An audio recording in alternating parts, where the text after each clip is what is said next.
Yeah. All right. And happy Bitcoin 10th anniversary, a little belated.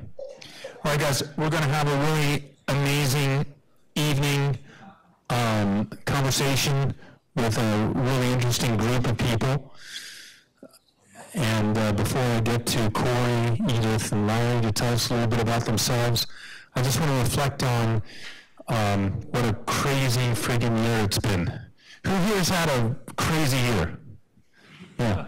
A year ago, Bitcoin was closing in on its all-time high. Thus far.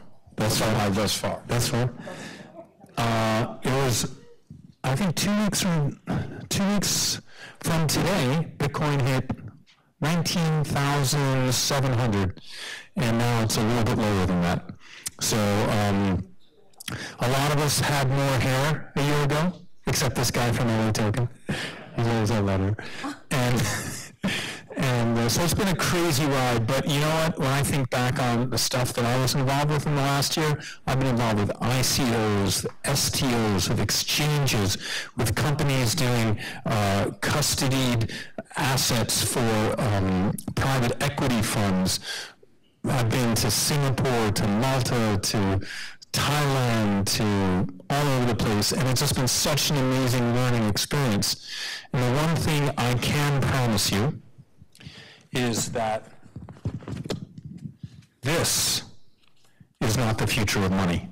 A dead piece of tree in your back pocket is not the future of money. Money is digital, and we're going to dig into that in just a moment. But before I get going, I want to give a big thanks to Larry and Orrick for being our sponsor several times this year, giving us this beautiful space with this view of the bridge. And for BFast TV, who is doing a live stream that's up right now. And if you yes, and if you go to BFast, BEFAST.tv, you can see virtually all the events we've done in the past. They're all archived. So as soon as this is over, this event's going to be archived. So if you want to make your friends jealous, just send them the link and be like, hey, you guys missed a great time, plus amazing pizza back there. But before I go on, I want to recognize and thank my co-organizers, Andy, Yulia, Bill. Are you guys here? Come on up. Come on up. I just want to recognize you guys with a little bit of love. Wow.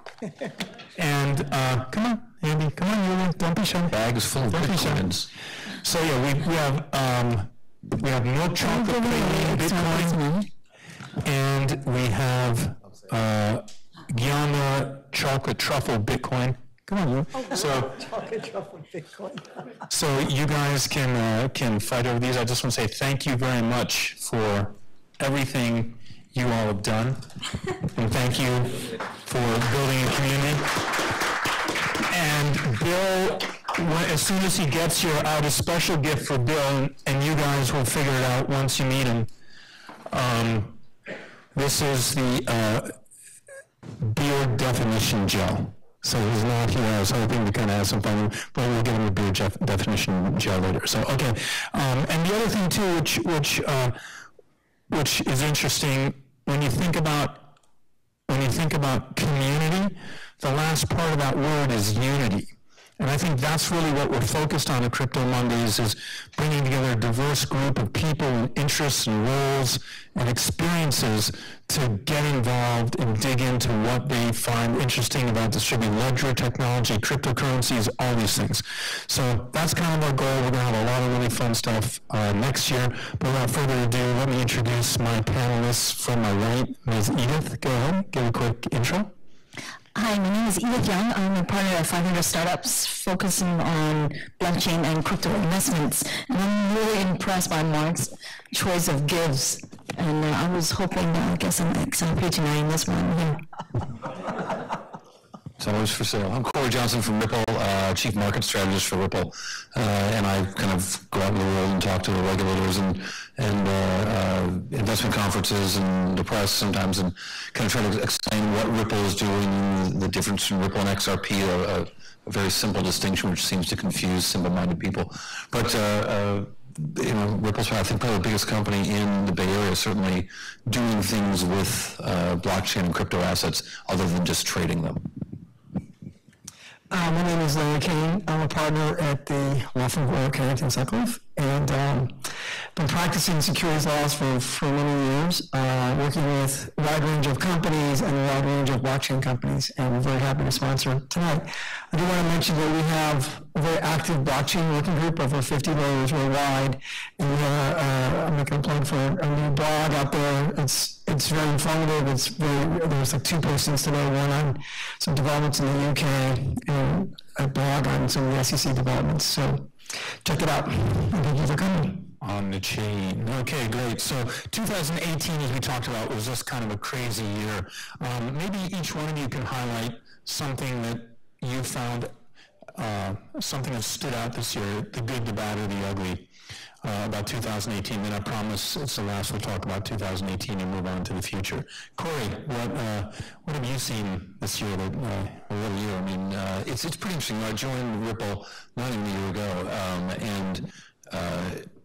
I've sort of established some goals for myself, and shared some of those goals of the company when I started, and hope to exceed them. But we've really seen a really great divergence between the value of digital assets, really from the start of the year, and what's happening in the world of blockchain.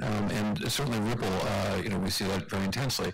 The price of XRP, although it's up in the last 90 days, and I think it's the only digital asset that can say that, the price of XRP has fallen dramatically over the course of the year. It's fallen from well over $1, near $3 almost at the end of the year, and is trading at like 35-40 cents right now.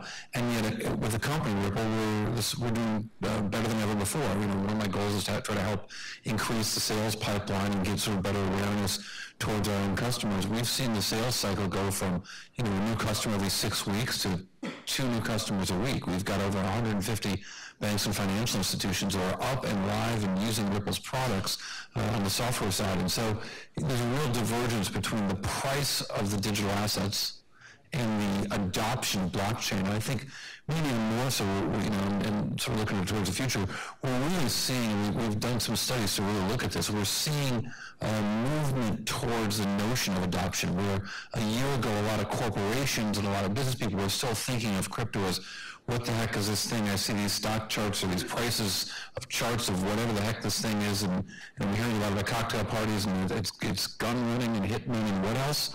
And I think there's a real understanding in the world of business writ large that there's usefulness, potential usefulness for blockchain.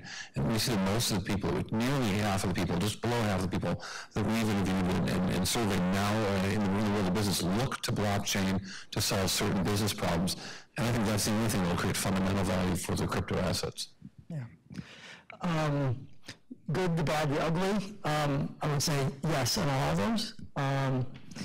I love history, so I lived through the first boom, the 98, 99, 2000, 2001 dot-com boom, and just how it was last year, 2017, 18, that was all spread out in a couple of years, but we had it condensed, almost mini boom like that. And what happened after the dot-com boom is you saw successful companies come out of that, like Facebook, and we needed to have that bust to produce companies that actually had strong business models, strong products that were going to solve real problems. And I think, the bust, although painful for lots of people, I think it was necessary to flush out bad actors, flush out bad ideas, and I think, going forward, as you said, companies with products that are going to really solve problems are going to have value, are going to add, and they're going to be successful with the technology. So on the obviously the investor representatives. So I think that 2018 been super interesting for the whole investment community in general. A lot of the traditional funds, you're talking about like the Sequoia, Greylock, or Benchmark, a lot of these guys have actually amended their traditional VC funds. So now they can actually invest in crypto assets. So that's one. And then obviously starting towards the end of 2017, there's just so many brand new crypto hedge fund get started in the investor space. And most of them are hedge fund because they're not really investing in equity, they're raising token, and in the traditional VC sense, it's hard for a VC to hold liquid asset. So there's this whole new class of crypto hedge fund, literally like hundreds, both in Asia and in the US that you see. And some of these traditional VC, including Entrepreneurship, also started their now A16Z crypto fund. So in the investment side, it's been super interesting. I felt like, we always joke about it, but I'm sure many of you who are involved in crypto, at least for the last 2 years, literally like 1 week is equal to like a month, in the crypto space, and it's crazy. It's so funny to see heads nodding when you discuss that. It's like a cliche in technology, it's 100% true. And it's so weird because I feel like I'm like living in two different worlds. That my old friends in the VC space, they're like, "What the hell are you talking about?" And all my new friends would be like, "Why are you so slow?" And this is sort of the investor point of view. So it's been super interesting for us to see. I think, having said that, even though like I focus on invest in early stage, which by the way, earlier this year, valuations for some of these projects, early stage with only white paper, nothing, and just pretty kick-ass team would raise anywhere in the range of minimal, a couple million with nothing, up to 60 million, 100 million with nothing. So it's just really strange for a lot of our traditional VC friends, just sort of like what is going on. So Edith, Andy over here asked me not to be nice to anybody tonight. He said, try and make them sweat. So let me try and make you sweat a little bit. So thinking about if you were to step into the magic digital money time machine and go back a year and think of the deals that you all saw a year ago when it was like FOMO to the max, would you have invested now in the same way you did a year ago? And if not, why? What do you see differently now?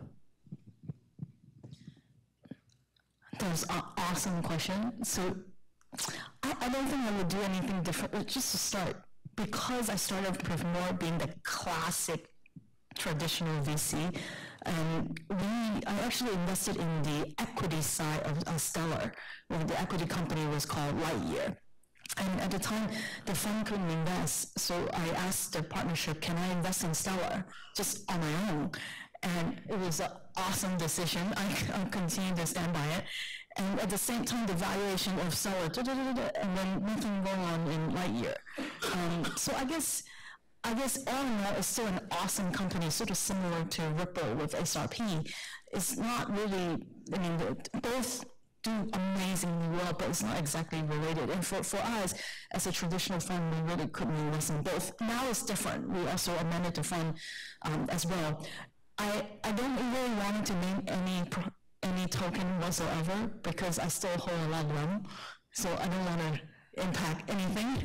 But having said that, I think a few things is I encourage all investors to really just at least open an account. Just really go through how painful it is and do some trades for a learning experience, for God's sake, because I think a lot of the traditional investors really have no idea what we're talking about.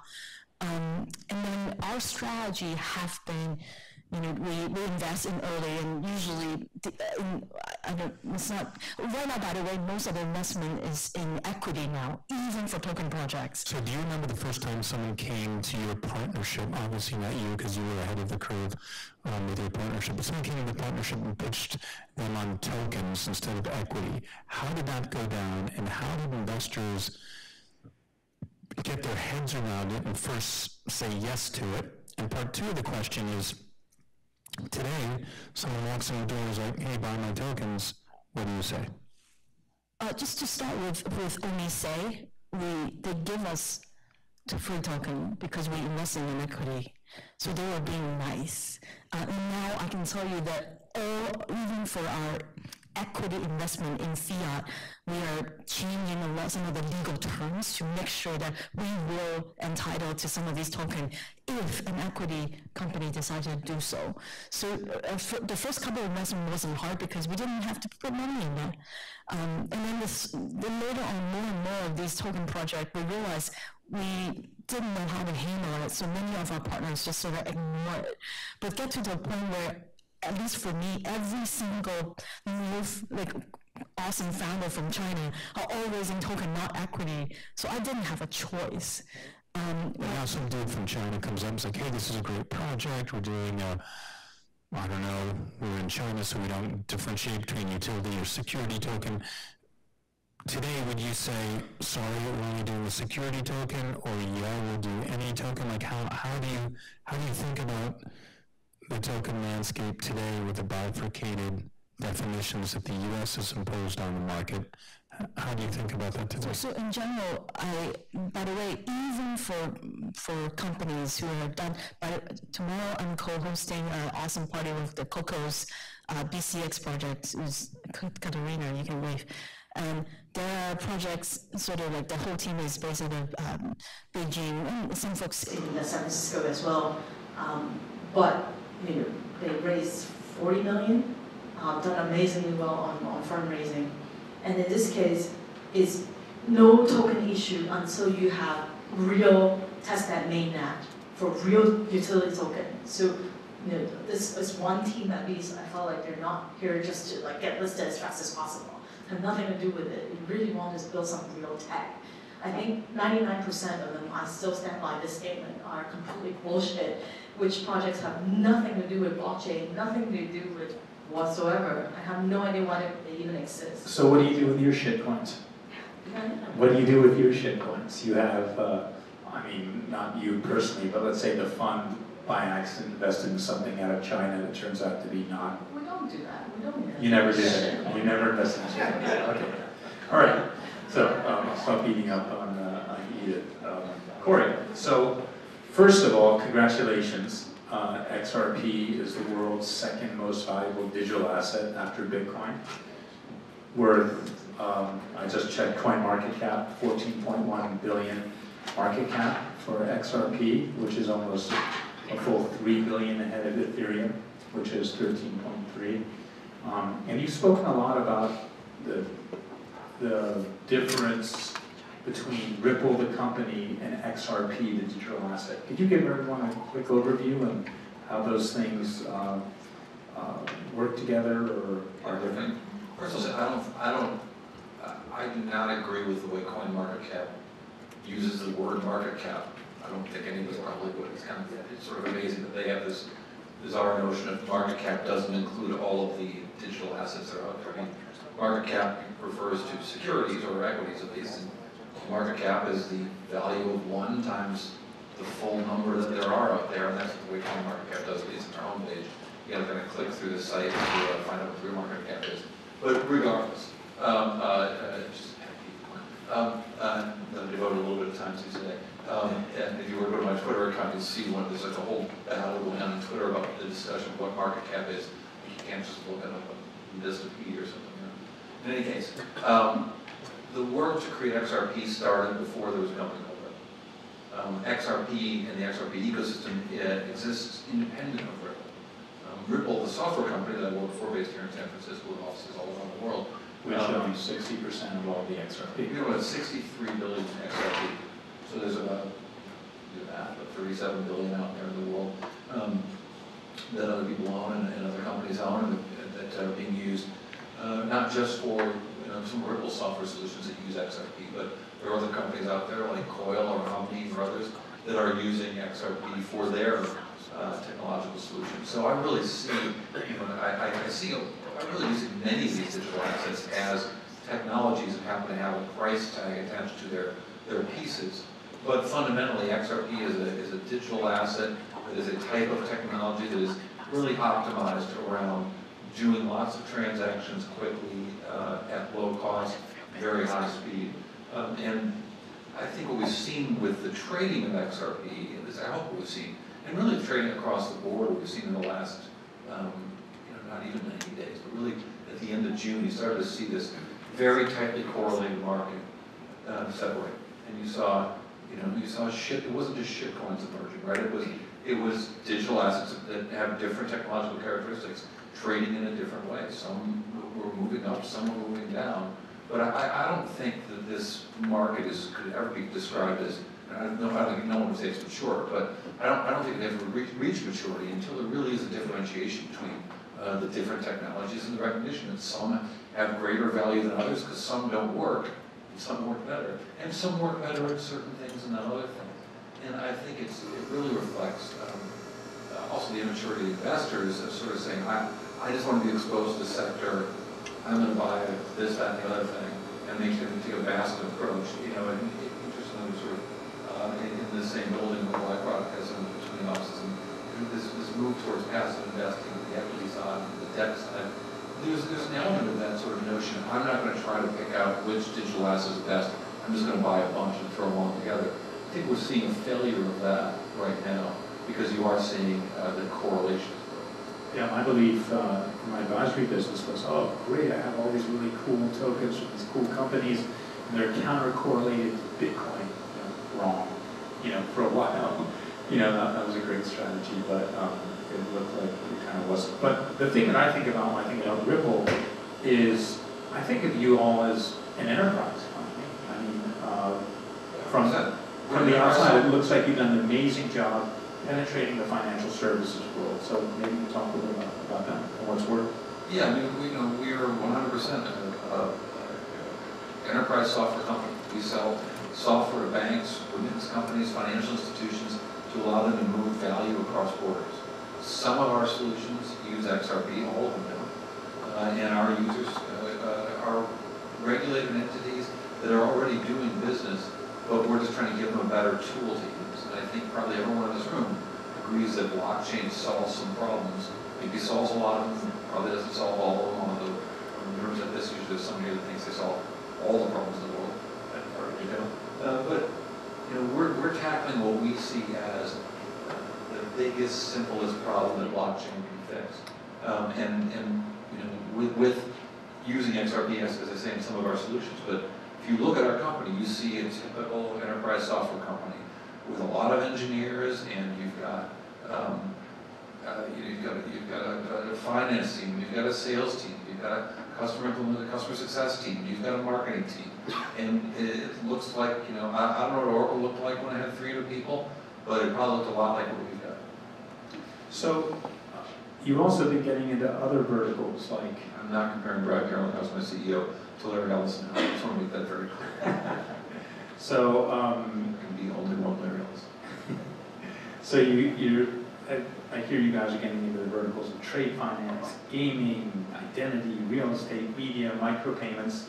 Are all these verticals accretive around the Ripple technology, or do they rely on XRP, or a little bit of both? You're in I'll take them off. Okay, trade finance. So, I'll make it even simpler. We're helping financial institutions that are already moving money across borders do it more easily. So, in as much as trade finance changes when a transaction can happen that typically took 5 days and can happen in a minute or two, that has big impacts on trade finance. When we're actually doing trade finance, or lending, or helping financial instruments work in different ways on either side of the trade. We're not doing anything with identity. Of course, we want our users to make sure they're transacting with whom they want. How about my old world of gaming and virtual goods? So, here's what I should say. We have an investment arm called Spring that both partners technologically and investment-wise to help other companies developing an XRP. We probably know more about using XRP than anyone else out there. Those others who are using would argue differently. So we're trying to help them. In some cases, we're even seeding those companies. And those are areas that we're looking at, certainly with our group Spring, is making those investments. And that was going to be my next question. I mean, you guys hired a big shot, former Facebook guy, Ethan Beard, to run that. Tell us a little bit about Spring, and it's been, I guess, kind of secretive. I've read some stuff, and like, no one really knows what Spring is all about. There are all these people over there doing stuff. Can you share any more? Some of our space aliens, but I can't talk about that. Spring is an effort we've got really to just try to help the XRP ecosystem. We've got this expertise. We have this XRP that we own. And we feel like it can be a great help to a lot of entrepreneurs who are looking to develop some really smart businesses, and businesses that are really thinking about those issues about digital value and moving digital value. It's in our best interest for XRP to succeed as a technology. We own a lot of it. A lot of other people own a lot of it. We're in a position to help those companies develop. And the notion of a world where value as digital moves fast and can take out middlemen and make the things that we all want to happen faster, that's a better world. So we very much want to support that in every way we can. Right. Spring is an effort that's fully dedicated to the XRP ecosystem. And Spring written with an X, not an S, correct? Yeah, because why would you spell anything wrong? Exactly. So, remember the .com. It was, all the spellings are taken. And then Web 2.0, no vowels and all that sort of thing. But if you think about Bitcoin and Satoshi and the white paper, decentralization was the core. That was the necessary foundation that was needed for all blockchain. Ripple obviously has taken a lot of heat from Bitcoin maximalists for not really being decentralized. Ripple is not decentralized. Ripple is a company with a board of directors and a CEO, and it is a centralized corporation. XRP is certainly decentralized. Okay. So I was going to ask you to kind of give some clarity to the decentralization haters out there who are like... So the way I respond to decentralization haters like you is say... Not like me. I'm just a messenger. You like decentralization. You know what? You're a decentralization lover. No, I think decentralization makes sense for certain things, but I'll say on the record, I don't believe a decentralized exchange, as an example, is a better solution than a centralized exchange, because aggregating liquidity and speed in markets is better for efficiency and security of markets. So I can make an argument in a lot of cases that centralization has a place and is useful, and decentralization augments it in certain areas, but I don't believe that if it's not decentralized, it doesn't work. But there are a lot of people out there in the blockchain community who hold that. I think it was a mistake as a point of fact. Not everything is better decentralized. The family is better when it's centralized. Now, my ex-wife maybe might disagree with that, but generally speaking, the family is better. But I also think what's interesting, and maybe my marriage or former marriage is proof of this, that centralization is not a permanent state. And so you could argue that Bitcoin was decentralized in its early days. You could also argue that it's more centralized than it's ever been. Especially with the mining pools, especially with who controls it. If 80% of the mining of Bitcoin takes place in one country, if 51% of it is just 3 entities that may be connected, maybe it's not decentralized. Ripple has about 150, I think 160 some validators on its network. Only 7 of those are controlled. I'm sorry, XRP has over 163 validators on the network. Only 7 are controlled by Ripple. So so I would argue that we control 5% of the validators. How can XRP be centralized at Ripple? So it does get the definition of what centralization means. But if it means the ability of one entity to control a network, it is unquestionably true that XRP is not centralized at Ripple.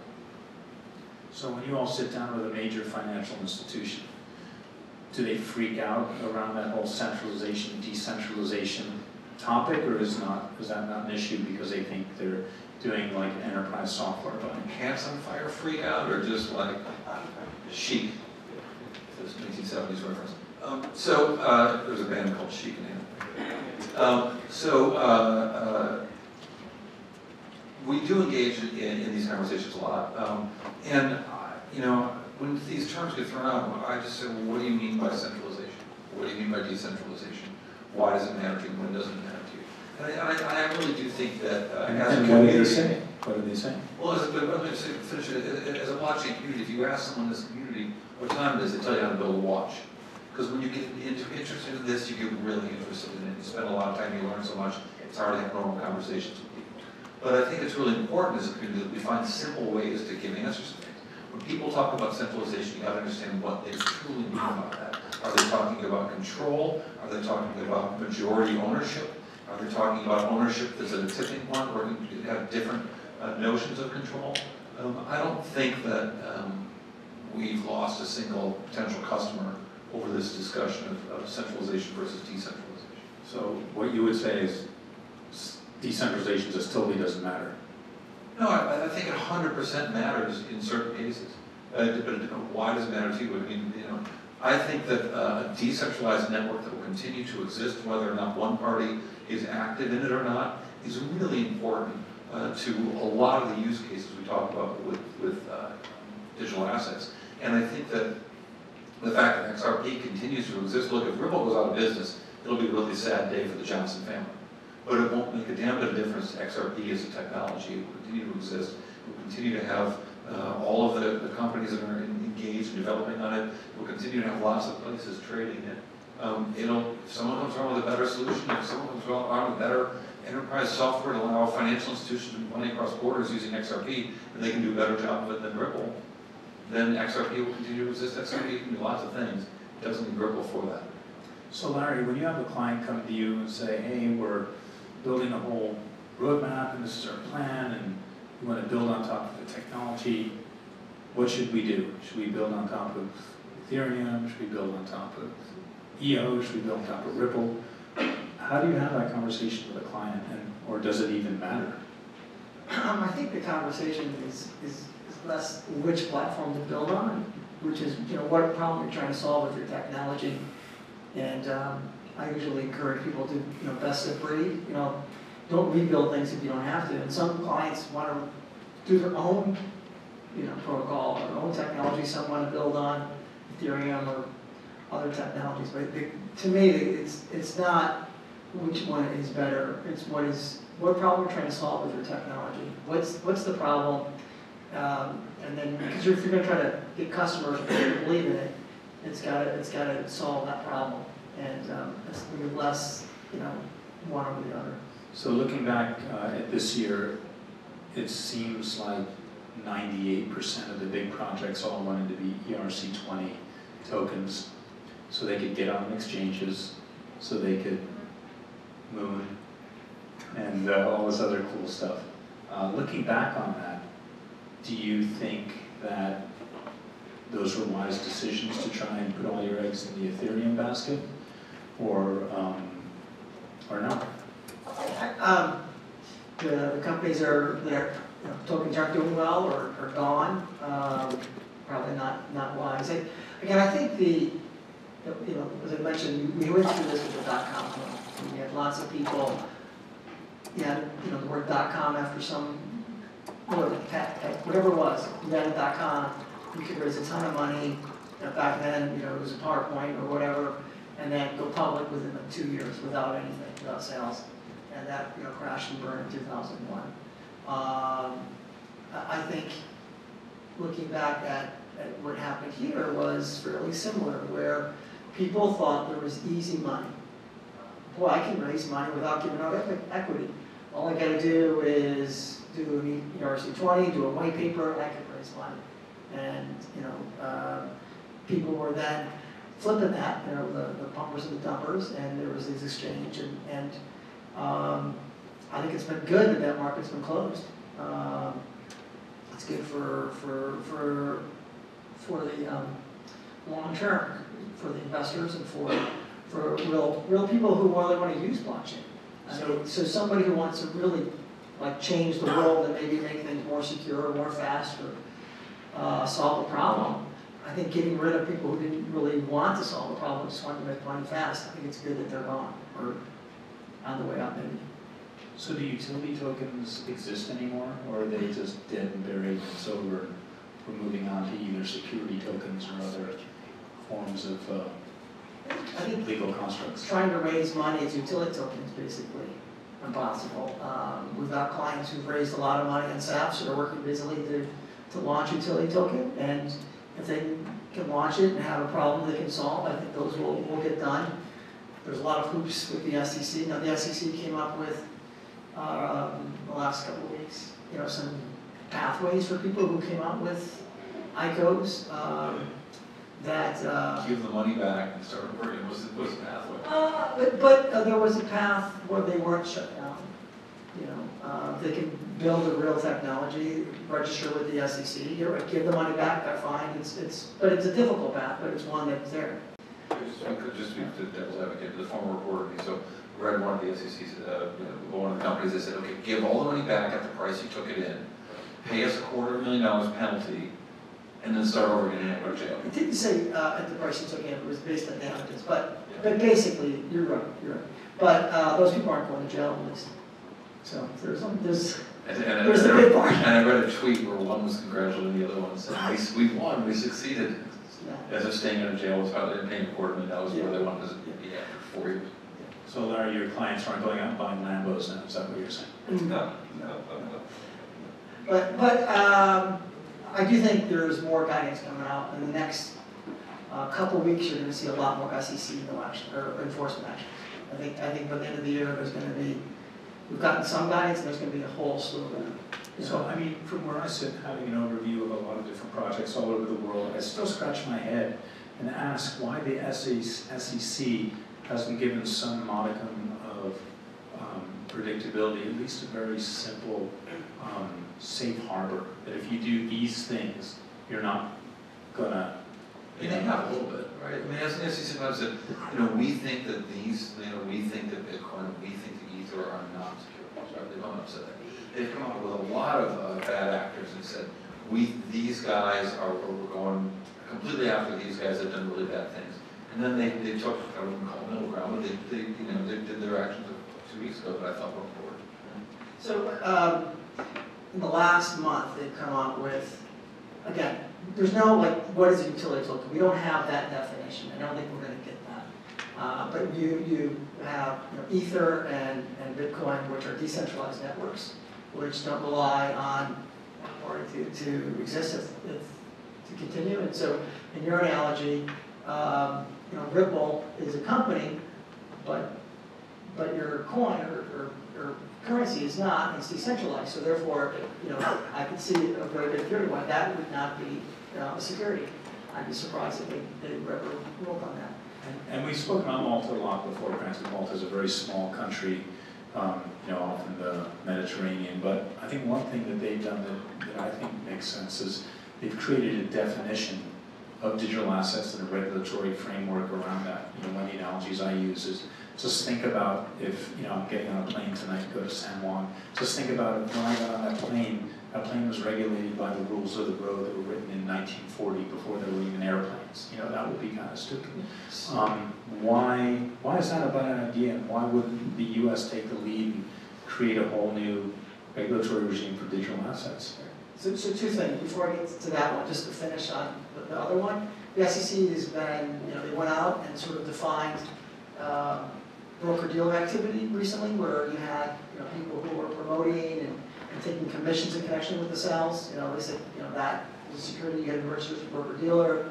They went after a company that was using smart contracts to put together transactions and said that was an exchange. And so they've been going after all these different pieces of it. Last Friday, they went after Floyd Mayweather for being a promoter, taking commissions. Not a fight for to be clear. Not fair. But so they have been going after each individual parts of the business. First, it was against the big fraudsters. Then they're going after legitimate actors and trying to find it. So you have a great question. Why? I think it'd be fantastic if the U.S. had a good place, safe harbor. Washington is broken. I don't see that ever happening. So you're going to rely on the SEC to come up, and it has to use its existing regulatory authority, which is based in the 33 Act, 40 Act. Let me ask a question.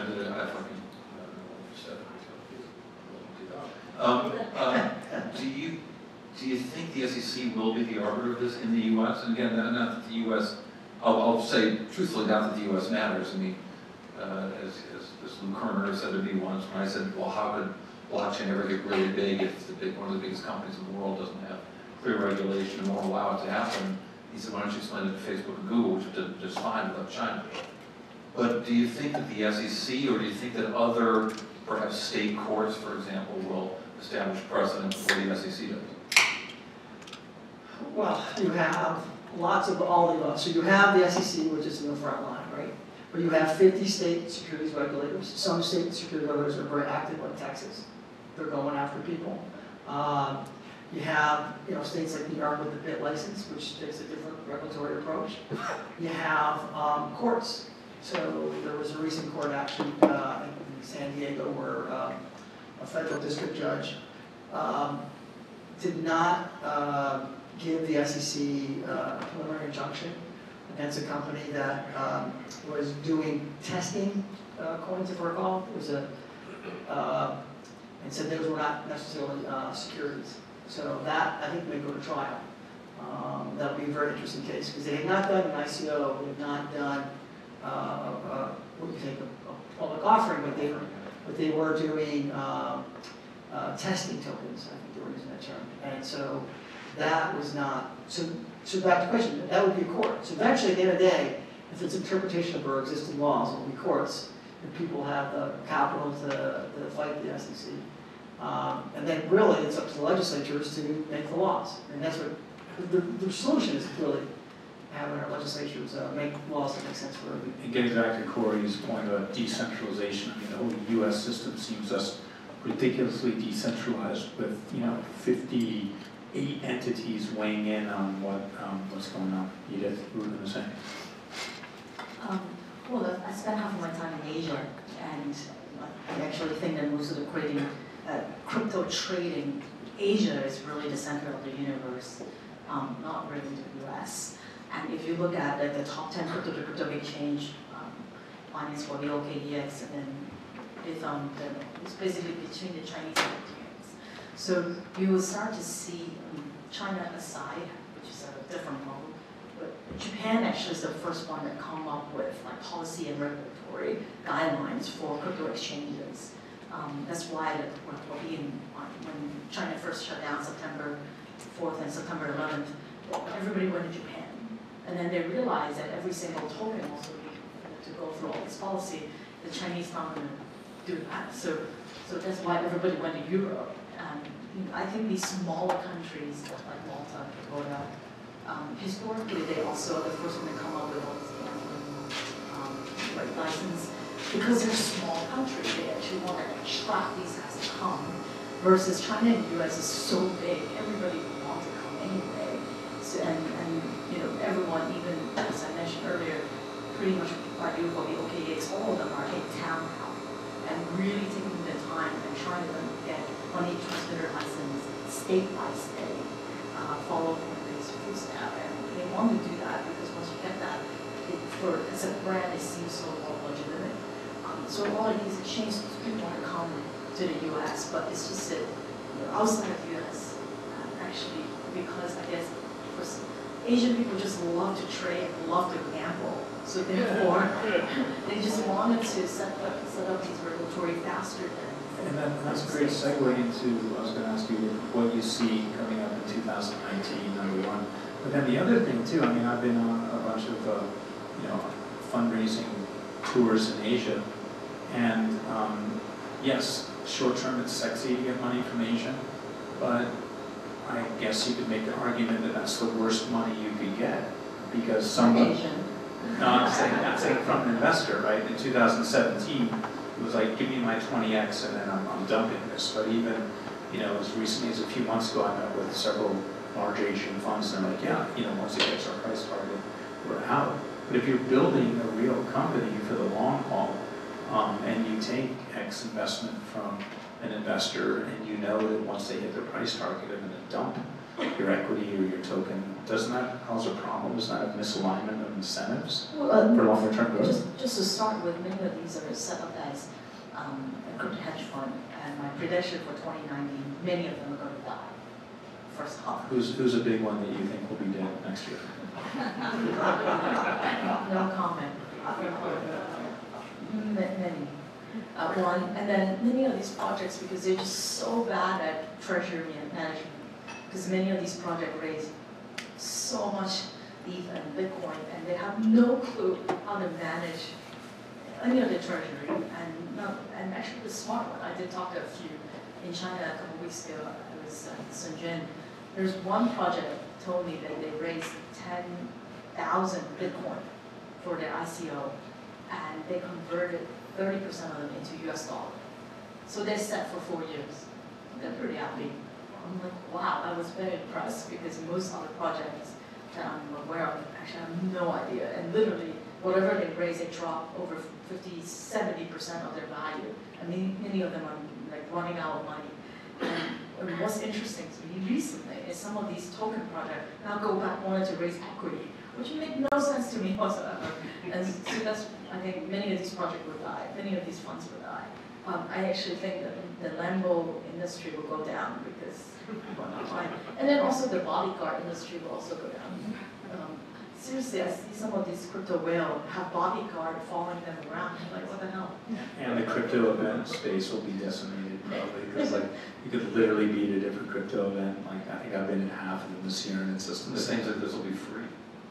I have a question for you. So we have a bunch of clients who are trying to do some type of utility token or SAF or something down that path. I'm always skeptical about the business model. There was really a technology company that was trying to contort itself into a company that could issue utility tokens that raise money. Now you're seeing, or at least I'm seeing, a bunch of companies now who are trying to do a token that sort of has a utility function, but maybe has a share of revenues, projected future revenues of 30 to 40% of whatever this can ever produce. Are you guys finding that new structure at all interesting? Because I'm very skeptical of that. Of that. Are you speaking specifically of a security token? Or? There are security tokens, but tied to some type of revenue versus an asset, like the Aspen Hotel, which was tokenized. That I understand very well. A lot of real value, but because obviously when you're talking about revenues, you're really talking about real cash from this entity. Will really come out there. Are you guys actively investing in those types of companies or not? We will invest in things, not that I did not. We'll look at things like Harbor, rather than a real estate project trying to raise token and therefore as an investor I get dividend. We don't do that. Like we look at the technology supports it, but I wouldn't expect you to do it, but I'm talking about a technology play that somebody had a utility token that was going to be used for, just imagine some platform, there's something like that. We now say, okay, well, we're going to try to add a security feature to it where there's going to be some sharing of revenue on the tokens from whatever this platform is doing.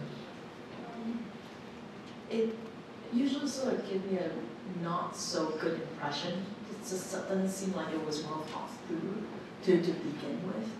And in general, like just sort of, sometimes you have utility, sometimes you have security. It just doesn't make sense for us. But having said that, like, always we look at every single deal, case by case basis. I don't want it to rule out just because it doesn't. We still want to learn and keep our minds open.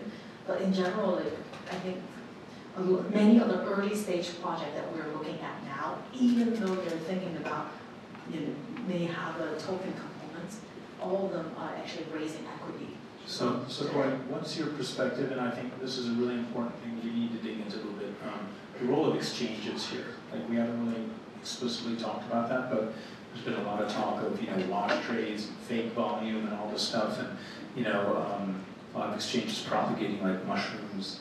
What do you think needs to happen in the exchange world to make markets run more efficiently in 2019?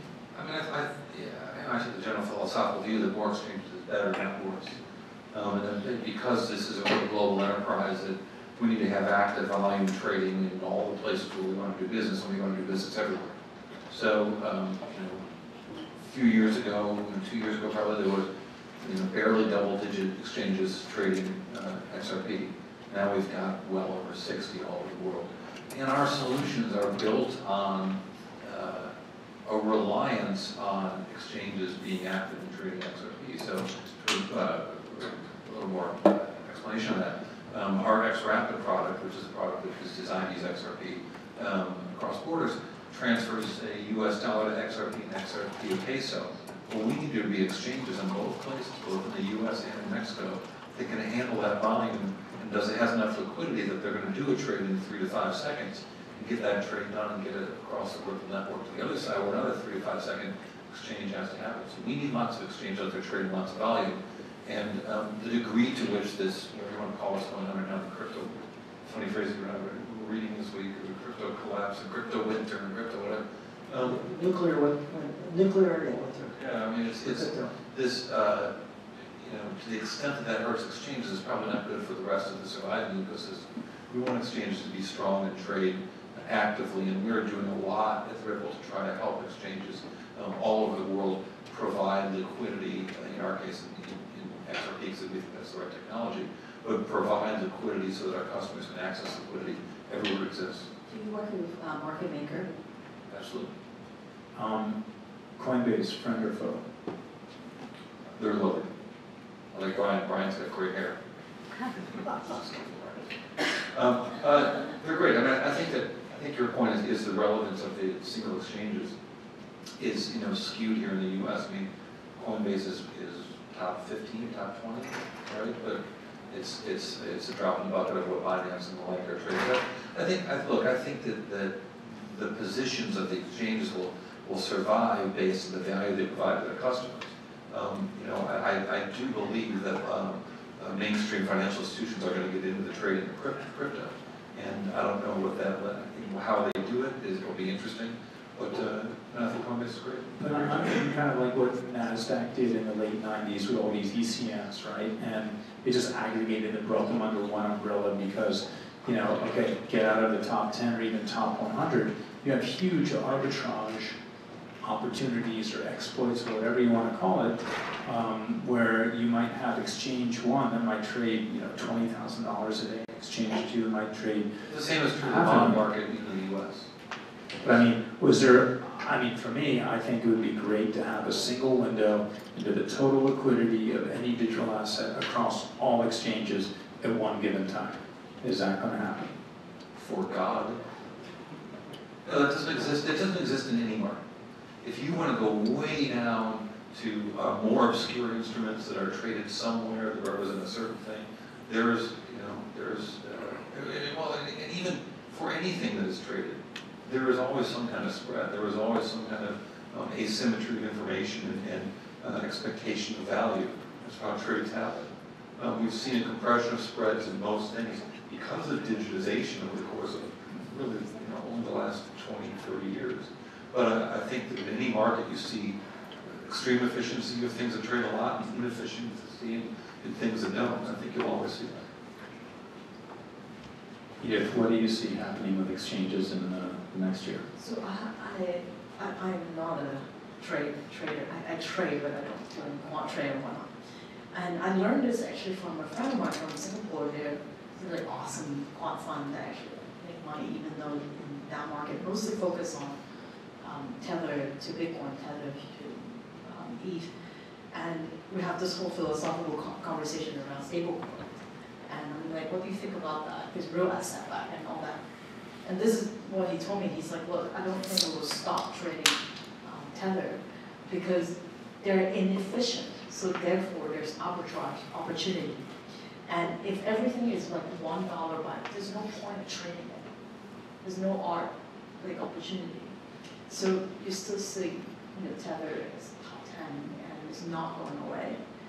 Meanwhile, I think, you know, many of these bigger platforms will start to have their own stablecoin, Circle and Gemini, and just continue to, which they're all going to set up a bank account asset back and trying to like have that stablecoin, and everybody's going to fight. It's interesting. So there's a lot of talk about the big guys in New York Stock Exchange, Fidelity, you know, Bakkt, all these big players really getting in. Goldman Sachs getting into digital assets in a meaningful way. Do you all have a perspective on that? Is that a good thing? Is that not a good thing? How does that impact your businesses? Come on in, the water's warm. It's awesome. it's great to see these big institutions are putting their name next to Bitcoin. And I think there's a really good sign as well that the sector is not doing well. Larry, what's the number one thing you hope to see in 2019 for your clients to making the market up? The number one thing, Billable hours. billable hours. Like, very good. yeah, we were talking about this before the panel, and we said the legal industry is the equivalent of the Levi Strauss company in 1848, right? There's selling tons of picks and shovels, and the crypto industry has been a full employment act for law firms everywhere, right? It was very busy this year. Unfortunately, well, for some people, on both the litigation, SEC enforcement side, as well as the corporate side. You know, I think we're going to have, my gut is people who want to build businesses want to comply with the legal rules, and I think we're going to have a lot more guidance coming into 2019 than we had, you know, even right now. So as I mentioned, I think we're going to see more SEC enforcement action before the end of the year. We're going to get a lot more guidance on that. I do think we're going to see consolidation, and we're going to see, you know, companies that raise some money go out of business, and good engineers who are in this space be attracted to good companies with good technology, and which I think is in the long run can be the real thing out of this. At the end of the day, you're going to have people who like the blockchain who are good engineers who are going to build companies that are building fantastic products. So from a legal perspective, I would probably see a lot of M&A also in the space. Corey, what does your crystal ball tell you? Well, we still see the big institutions setting up custody solutions just off stage. But they've been there for a long time. When I had my radio show at Bloomberg, I used to joke that the Fed was 6 months away from hiking interest rates for about 5 years. And thus it was so until it wasn't. Until it wasn't, you know, not too long ago. But these custody players just seem like they're getting closer and closer to providing institutional custody. And I think that that's going to be a real sea change in valuation of digital assets. But, you know, it is one of many dominoes that has to fall.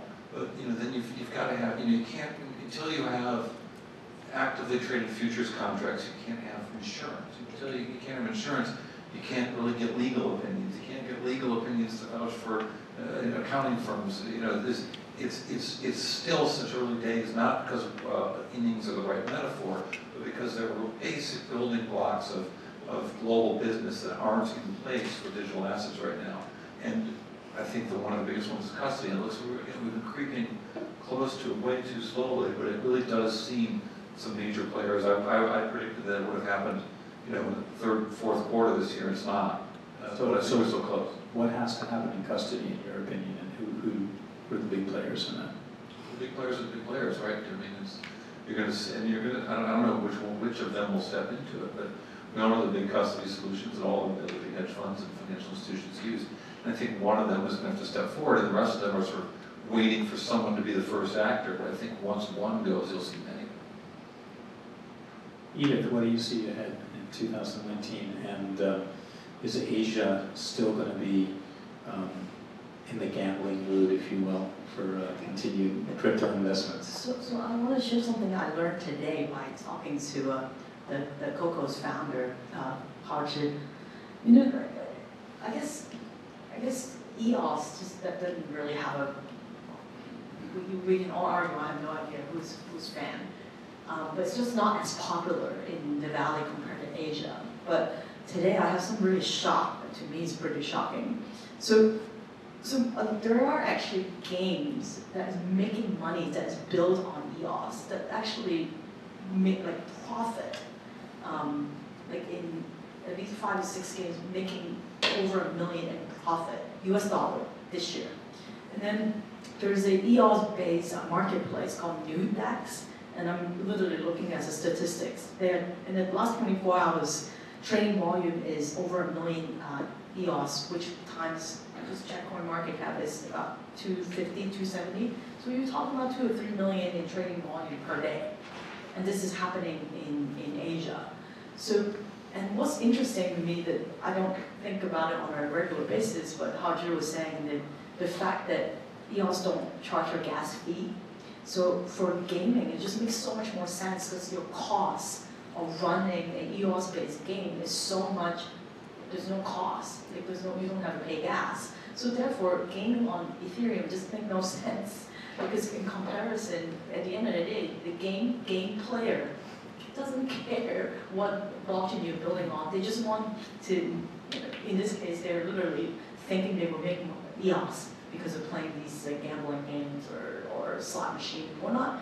It's just so interesting for me to learn, and I think more and more these use cases is actually happening in Asia, but I felt like most of the developing community, and which don't get me wrong, I love this community where you really think deep about how to build something so right, but still on the infrastructure level. And sometimes I felt like talking to some of the local developers, they're like, what the hell are you talking about?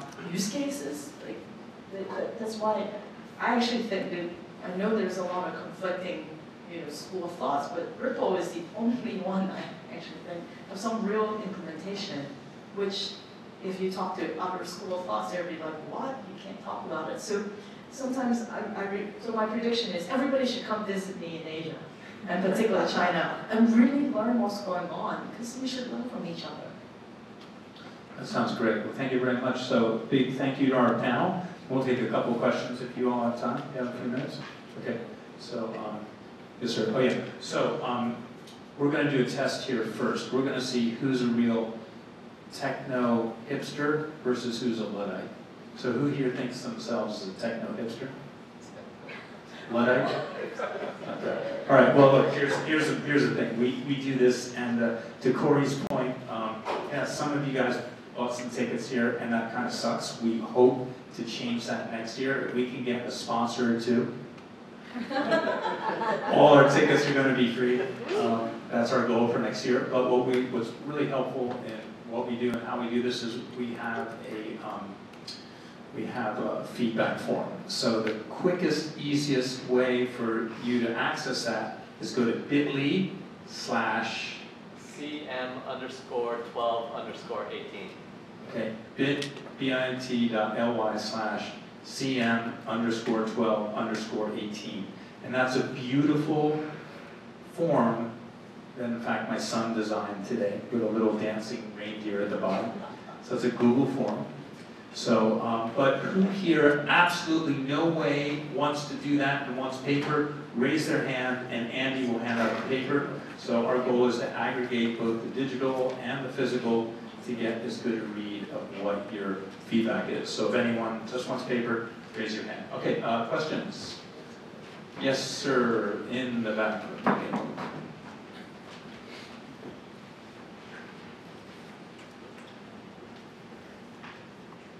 Thank you for the mic. Sorry for the run. Hey, I'm Gus. I'm a cryptographer. I just wanted to ask you a question on Xcurrent and Xrabbit. So with Xcurrent, your big pitch against Swift is that the data doesn't touch the central servers of Swift. So you have IOP between two connected nodes. You have a transaction. But when you do a transaction with Xrabbit, that doesn't hold true. Now you're putting the whole transaction on public ledger. So are you guys trying to build a product that solves that, or is that not really a problem? Because if that's not a problem, then why would Xcurrent be so popular? You don't go into the weeds. Which is fine. I like the weeds. I'm sorry. Xcurrent and Xrapid solve different problems that are related. The public nature of these transactions, banks don't want all their financial information about outside the transactions, participants in the transaction on a public ledger. I think probably all of us don't want our financial transactions on a public ledger. There are uses for private blockchains, public blockchains, but there's kind of an amalgam of the two that we deploy. I hope that answers the question. But for some solutions, Xcurrent is perfectly fine. For others, Xrapid is right. For some, a combination might be the right thing for some institutions. And so we've actually seen that, where we've seen customers that are using one of our products and wants to use another one, but won't necessarily use them with both products with every transaction. Hope that answers that. Okay, anyone else? It's early days, certainly we'll still have different use cases going forward. Yes, okay. I'll work out here. Thanks. I have a question on asset backed and where you see the market going for that. Because right now, coins are, as Edith was saying, it's a lot of gambling because there's not much behind them. But when you put an asset behind a token, right, and with the market fluctuating or the pricing fluctuating, in theory, you'd want to not gamble in the short term, but invest in the long term, where an asset is going to appreciate. For example, Larry, you were mentioning Aspen, but land, and us, in specific lands, because we're building a fund right now focused on that. So, again, I'm not an investor, but my belief is if there's a problem and the blockchain can resolve it, or tokenization can resolve it, that makes sense. And there are assets that are very difficult to trade and transfer, and land is one, real estate's another, and very difficult to transfer land. You got deeds and so forth, and lots of legal agreements, and it's expensive, a lot of transaction costs. So, I do think that probably in that real estate market, you're going to have investors who would like to tokenize some of those assets. There are issues like tax issues and other issues that need to be thought through on those structures. If the token represents an LLC interest, you're going to do K1s to everybody, like a master limited partnership. They do with those oil developments. But I think you're going to see a lot more interest in 2019 with assets that can't be normally traded and tokenized, and I do think there's going to be a market for that. So asset-backed tokens have been a hot topic actually in the investment community, and actually there are folks approach us, 500, to set up a tokenized fund and provide more liquidity for our LPs. And all I can say is that I enjoy conversations with folks like Harvard, really just for me to learn how they think about it. I think the biggest thing is actually about not necessarily the technology, is really about legal and finance. Absolutely. And policy. Technology is just to make it happen. And I think it actually makes a lot of sense. At the same time, for us, which is I focus on investing technology stack.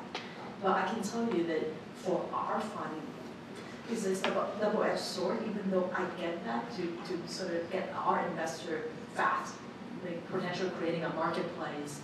There are folks in Switzerland I just talked to are setting up a platform where their way of thinking about it is not necessarily even just build the tech stack. It's actually thinking about what sort of asset that everybody is chasing after. That this is the only way for me to get this piece of land. There's no any other way. And get a lot, drum up excitement for the security token for that asset. So some of these platforms around the world, particularly real estate is a hot topic, where I think many of these CEOs and operators thinking, how can I get the best piece of real estate to draw a great attention to this? Otherwise, 500 also invested in realty shares, which have nothing to do with blockchain or security token per se, but do really well too. So I think what we've been advising some of potential investment CEO is why do I need to go to you versus just go direct? So that's been a lot of those conversations. Okay, final question. Anyone?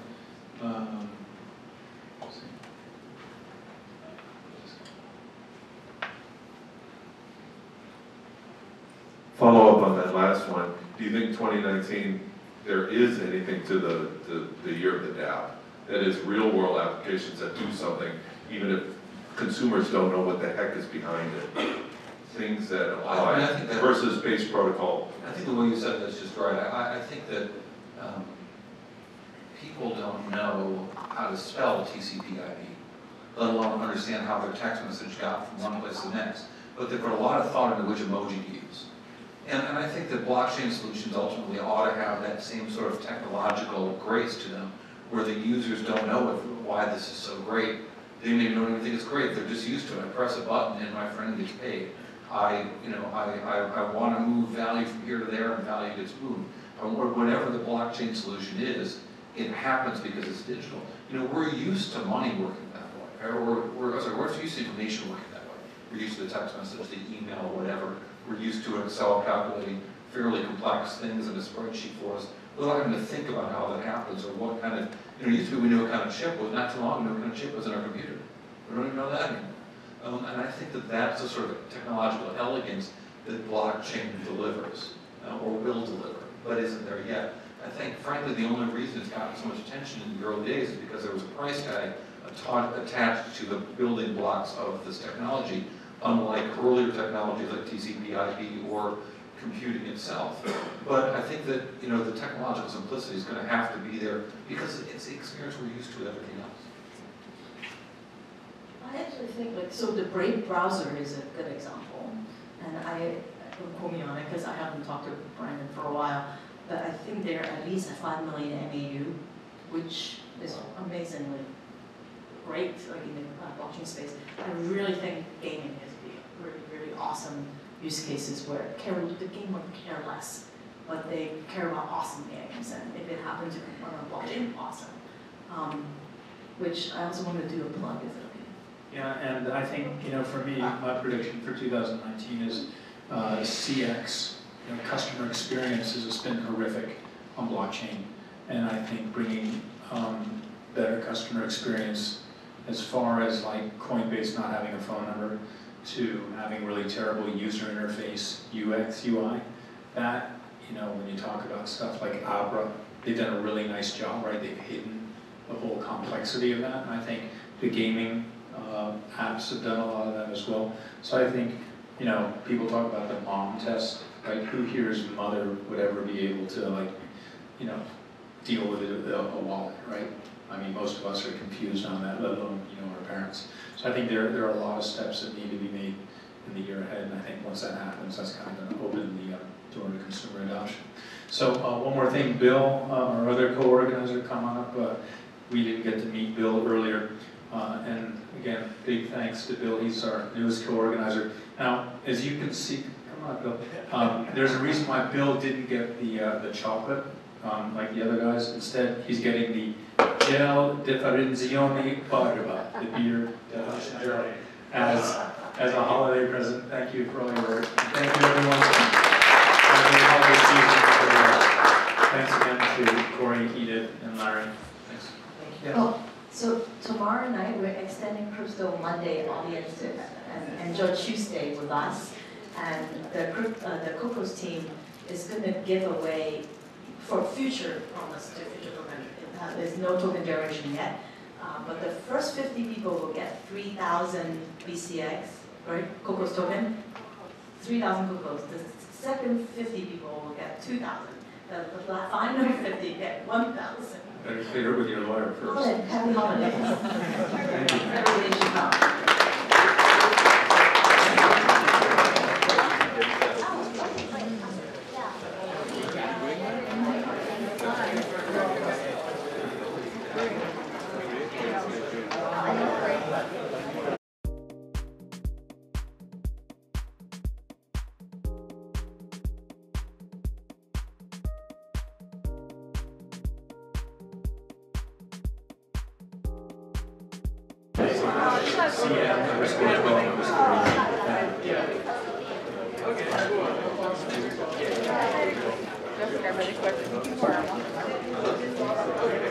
You guys have to watch it.